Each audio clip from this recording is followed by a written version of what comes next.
আজকের ক্লাসে আমরা শিখব অ্যাকশন ভার্ব এবং অক্সিলারি ভার্বের মধ্যে পার্থক্য কোথায়। আজকের ক্লাসটা সব ধরনের ছাত্রছাত্রীদের জন্য খুব ইম্পর্ট্যান্ট, কারণ আমরা সবাই অক্সিলারি ভার্ব সম্পর্কে জানি, বাট আমরা অ্যাকশন ভার্ব বলতে কী বোঝায় এটা জানি না, এবং অ্যাকশন ভার্বটা যে কেমন, তার চেহারাটা কেমন এটা জানি না। আমরা প্রথমে দেখি যে অক্সিলারি ভার্ব কোনগুলা। অক্সিলারি ভার্ব আমরা সবাই জানি যে am is are, was, were, have, has, had, can, could, shall, should, will, would, এরকম আরও কয়েকটা আছে।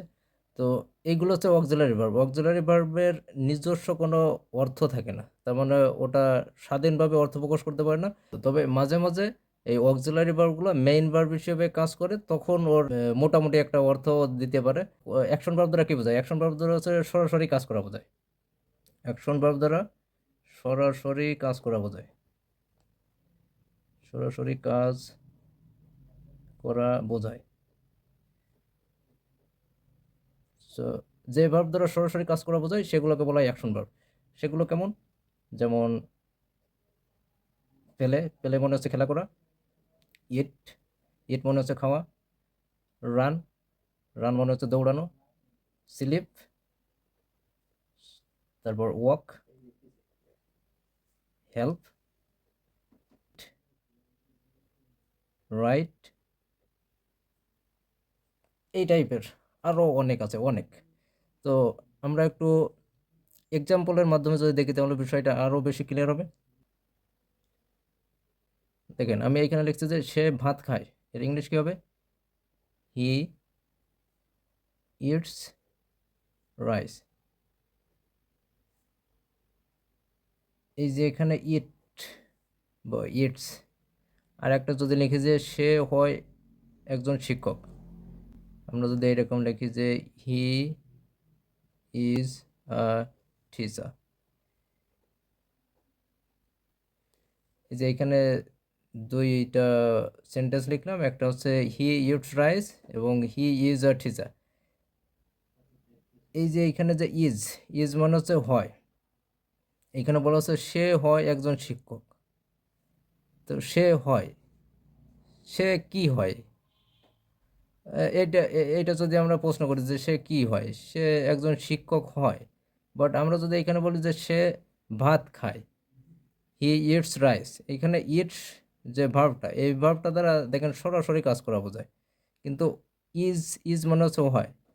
সো হয় কথাটা বললে এইখানে কিন্তু সরাসরি কাজ করা বোঝানো হয় না। কিন্তু ইট কথাটা বললে দেখেন আমাদের মনের মধ্যে একটা চিন্তা চলে আসে বা ধারণা চলে আসে যে কেউ একজন ভাত খাচ্ছে অথবা খাবে, এরকম। তার মানে খাওয়া কাজটা সরাসরি একটা ইন্ডিকেশন আমাদেরকে দেয়, সরাসরি কাজের একটা ধারণা দেয়। কিন্তু হয় কথাটা বললে কিন্তু এখানে সরাসরি কাজ করা বোঝায় না, যার কারণে আমাদের এখানে ইট শব্দটা কি হবে? তাহলে ইট হচ্ছে অ্যাকশন ভার্ব আর ইজ হচ্ছে আমাদের অক্সিলারি ভার্ব, যেহেতু এটা দ্বারা সরাসরি কাজ করা বোঝায় না। তারপর আমরা এইখানে যদি লিখি যে তার একটি কলম আছে, হি, এই যে এখানে আছে, আছে ইংলিশ কি? হ্যাজ। তাহলে হি হ্যাজ আ ফ্যান।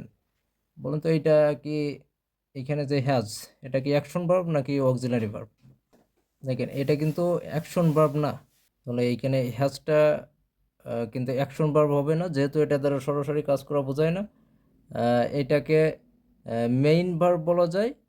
আর হ্যাজটা আমরা নর্মালি জানি যে ওটা সাহায্যকারী ক্রিয়া বা অক্সিলারি ভার্ব হিসেবে কাজ করে, বাট এই সেন্টেন্সে এটা কিন্তু মেইন ভার্ব হিসেবে কাজ করছে, মেইন ভার্ব। তো এটাকে আমরা অক্সিলারি ভার্ব বা মেইন ভার্ব যে কোনো একটা বলতে পারি। আর এখানে সে ফুটবল খেলে, আমরা যদি এর ইংলিশটা লিখি যে হি প্লেস ফুটবল। এই যে এখানে প্লে শব্দটা, প্লের কথাটা বললে দেখেন আমাদের মনের মধ্যে একটা চিন্তা আসে যে সে বল খেলছে অথবা খেলবে, এই টাইপের কোনো একটা। তার মানে এটা দ্বারা সরাসরি কাজের একটা নির্দেশনা পাওয়া যায়। এই জন্য এটা কি হবে? Action verb. এটা হবে অ্যাকশন ভার্ব, যেহেতু পেলে শব্দটা দ্বারা আমাদের সরাসরি একটা কাজের ইন্ডিকেশন দেয়, তার মানে নির্দেশনা দেয়। তো যদিও আমি এই সেন্টেন্সটা অ্যাকশন ভার্বের কলামে লিখছি, এইখানে অ্যাকশন ভার্বের কলামে লিখছি যে তার একটি কলম আছে, বাট এটা কিন্তু অ্যাকশন ভার্ব না, এটা হচ্ছে মেইন ভার্ব হিসেবে কাজ করছে এখানে হ্যাজটা নর্মালি অক্সিলারি ভার্ব, বাট এই সেন্টেন্সে এটা মেইন ভার্ব হিসেবে কাজ করছে। আর এই পাশে যে সে ফুটবল খেলে, প্লে শব্দটা হচ্ছে অ্যাকশন ভার্ব, এটাকে আমি লিখছি অক্সিলারি ভার্বের কলামে। Here is auxiliary verb. মূলত বিষয় হচ্ছে এই যে অক্সিলারি ভার্ব দ্বারা সরাসরি কাজ করা বোঝাবে না, বাট অ্যাকশন ভার্ব দ্বারা সরাসরি কাজ করা বোঝাবে। আজকে ক্লাসটি এই পর্যন্ত। ক্লাসটি ভালো লাগলে অবশ্যই একটা লাইক করবেন এবং চ্যানেলটা সাবস্ক্রাইব করলে পাশে থাকা বেল বাটনটা অল করে দেবেন, দ্যাট মিন্স বাজিয়ে দিবেন।